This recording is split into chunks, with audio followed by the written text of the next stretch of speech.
Jadi, sepertinya untuk kali ini tidak usah dulu, jadi kita langsung oke saja. Seperti ini hasilnya. Lihat di sini kirinya 4, kanannya 1, 2, 3. 3.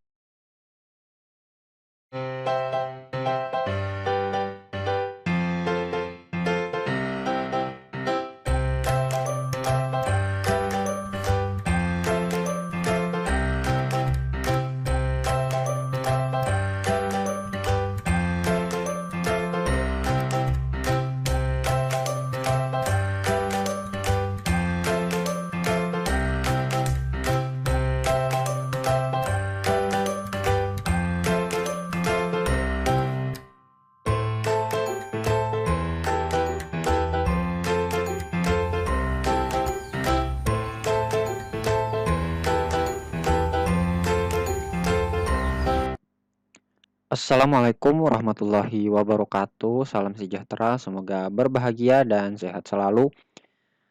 Kali ini saya akan menunjukkan bagaimana cara menggunakan Google Docs untuk pertama penggunaan pertama maksudnya. Saya akan menunjukkan bagaimana cara mengedit tampilan dari Google Docs. Ini adalah Google Docs mirip Microsoft Word ya. Yang pertama adalah tampilan. Kenapa tampilan? Oke, di sini sudah ada satu ya. Sebaiknya kita mulai dari awal supaya lebih jelas. Di sini yang perlu kita lakukan adalah login ke Google Drive. Lalu di sini ada tanda plus. Bisa dilihat, pilih baru.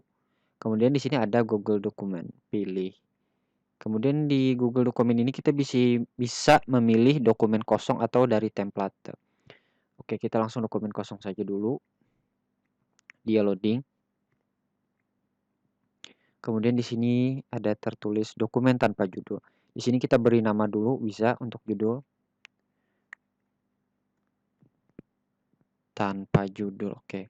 Sekarang kita beri nama misalnya halaman ya. Misalnya yang pertama ini adalah untuk edit halaman. Yang pertama adalah bagaimana cara mengatur tampilan halaman. Di sini sudah ada ruler atau penggaris. Kita bisa atur penataan halaman ini di sini. Di file. Oke, sudah terbuka file.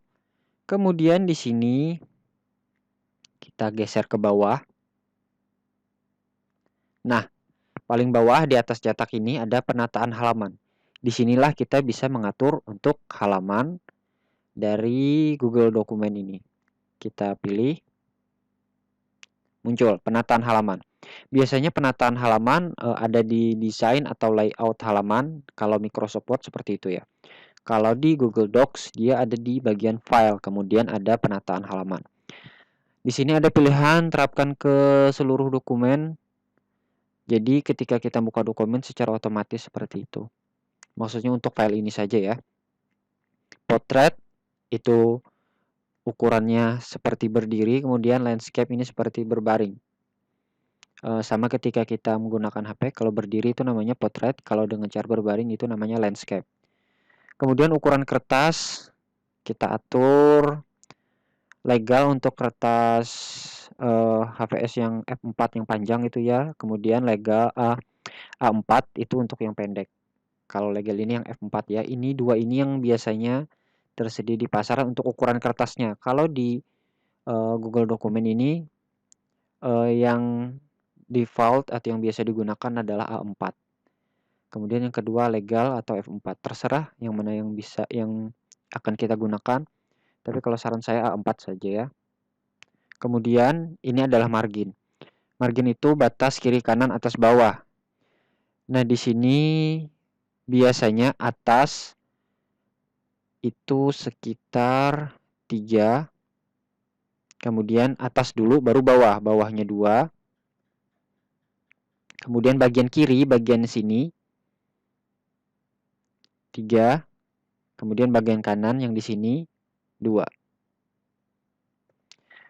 Bisa dilihat bagian atas dan bagian kiri sebelah sini. Jadi bagian kiri dan bagian atas ini kenapa lebih banyak 1 cm dibanding bagian bawah dan bagian kanan.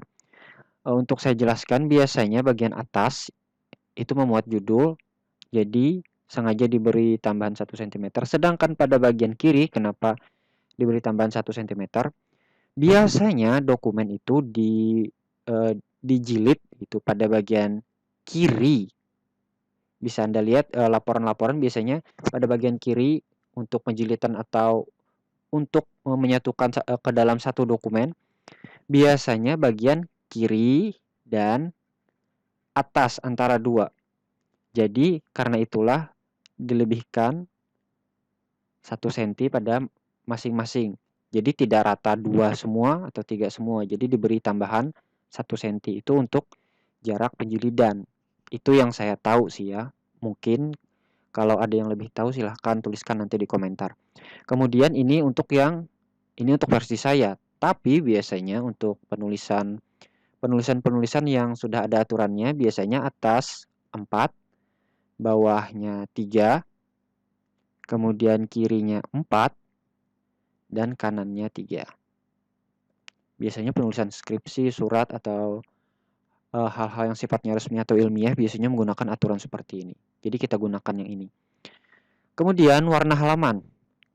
Biasanya kita menggunakan halaman warna putih. Sedangkan di sini ada beberapa pilihan warna. Saran saya ketika mengetik, kita bisa ubah warna halaman dalam artian begini. Ketika kita melihat warna putih, efek cahaya yang ditampilkan itu lebih banyak. Kita bisa memilih warna yang lebih gelap, misalnya seperti abu-abu atau hitam, untuk menyesuaikan efek cahaya yang langsung ke mata kita untuk kita pandang seperti itu. Kenapa? Karena ketika kita melihat putih, secara otomatis cahaya yang ditampilkan juga lebih banyak masuk ke mata kita. Jadi kita bisa mengganti beberapa kali warna halaman dalam beberapa jangka waktu pengetikan. Ini untuk orang yang biasanya mengetik di laptop dalam jangka waktu lama. Kenapa saya saran untuk gonta-ganti warna adalah untuk memberikan efek berbeda pada mata kita, dalam artian mata kita tidak jenuh seperti itu. Dan bagi yang mengetik lama di laptop atau komputer, saya sarankan setiap 5 menit usahakan kita menutup mata walaupun sejenak untuk mengistirahatkan dan membasahi mata kita supaya tidak kering. Itu saran saja ya. Kemudian di sini kita pilih yang agak sendu ya, misalnya biru. Oke, ada iklan. Kemudian di sini ada pilihan tetapkan sebagai default, dalam artian ketika kita pilih ini, maka seluruh default dari file-file Google dokumen yang baru akan secara otomatis terset seperti ini. Jadi sepertinya untuk kali ini tidak usah dulu, jadi kita langsung oke saja. Seperti ini hasilnya. Lihat di sini kirinya 4, kanannya 1, 2, 3. 3 ya. 1, 2, 3. Di sininya 4. 1, 2, 3, 4. Kemudian di sini juga bisa kelihatan bagian atasnya 1, 2, 3, 4. Bagian bawahnya 3. Kemudian di sini tampilannya terlalu besar. Kita bisa perkecil di sini. Zoom, kita ambil 50%. Terlalu kecil, kita ambil 75%. Kurang besar 90%. Seperti ini. Bisa ya, kan bisa juga kita buat 100%. Sehingga tampilannya sama seperti ukuran asli ketika kita membacanya nanti. Di sini kita ada beberapa pilihan lagi. Ini akan nanti kita ulas, terutama bagian sisipkan ini. Nanti akan saya jelaskan pada video berikutnya. Jadi untuk video kali ini khusus untuk pengaturan halaman saja. Cukup sederhana dan cukup mudah untuk dilakukan. Sekian dulu. Semoga video ini bermanfaat. Seperti yang saya bilang sebelumnya, kalau ada yang kurang silahkan tambahkan di komentar. Gunakan kata-kata yang bijak. Jangan lupa klik like. Yang bagi yang belum subscribe silahkan subscribe. Kemudian share. Siapa tahu masih ada yang bingung bagaimana cara mengatur halaman dalam Google Docs. Sekali lagi semoga video ini bermanfaat. Cukup sekian. Wassalamualaikum warahmatullahi wabarakatuh.